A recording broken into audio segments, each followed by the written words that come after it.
Our Earth, a seemingly solid sphere, is a place of constant motion deep within. This movement is a ballet of massive plates colliding and grinding against each other. Sometimes the strain becomes too great. The Earth's crust ruptures, energy explodes outward, rippling through the ground. We call this an earthquake. Earthquakes are a stark reminder of the immense power that lies beneath our feet. They can topple cities, crack open the earth, and trigger devastating tsunamis. The ground, our steady foundation, can suddenly turn into a shaking, rolling menace. But why does our planet tremble? To understand, we need to journey to the heart of our world. Deep beneath the surface, the Earth isn't a single solid mass.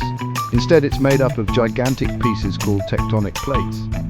Think of a cracked eggshell, but instead of a delicate shell, it's the Earth's crust. These plates, constantly moving, are responsible for shaping mountains, valleys, and even continents over millions of years. As these colossal plates shift, they push, pull, and grind against each other. This creates immense pressure along the edges, known as fault lines. When the stress becomes unbearable, the fault lines give way, releasing energy in the form of seismic waves. These waves travel through the Earth, causing the ground to shake violently.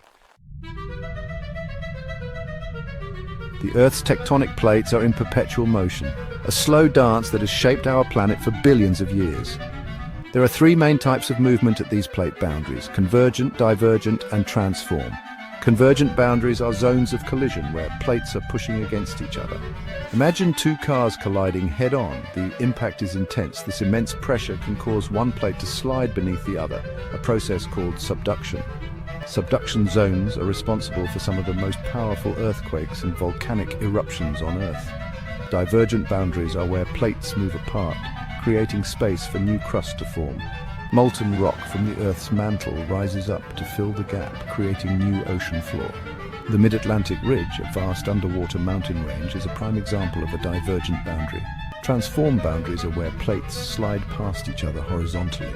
Think of two tectonic plates trying to pass each other on a crowded dance floor, creating friction and tension.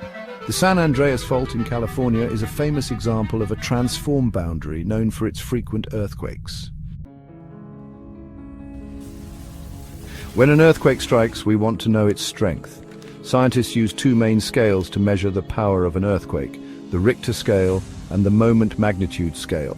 The Richter scale, a familiar term, measures the energy released at the earthquake source, or epicenter. However, the moment magnitude scale, or MMS, is now preferred by scientists. The MMS provides a more accurate measurement of very large earthquakes by considering the total energy released.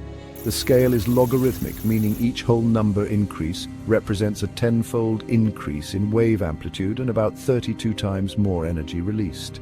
An earthquake measuring 3 or 4 on the MMS is considered minor, often felt as a slight tremor. An earthquake of magnitude 7 or higher can cause widespread damage to buildings and infrastructure. The 2011 Tohoku earthquake in Japan, which triggered a devastating tsunami, registered a staggering 9.0 on the MMS. The intensity of an earthquake's shaking can vary depending on factors like distance from the epicenter, the type of soil, and the depth of the earthquake. The closer to the epicenter, the stronger the shaking. Buildings on soft soil tend to experience more damage than those on solid bedrock. The aftermath of an earthquake can be devastating. Buildings can crumble, roads can buckle, and essential services like power and water can be disrupted.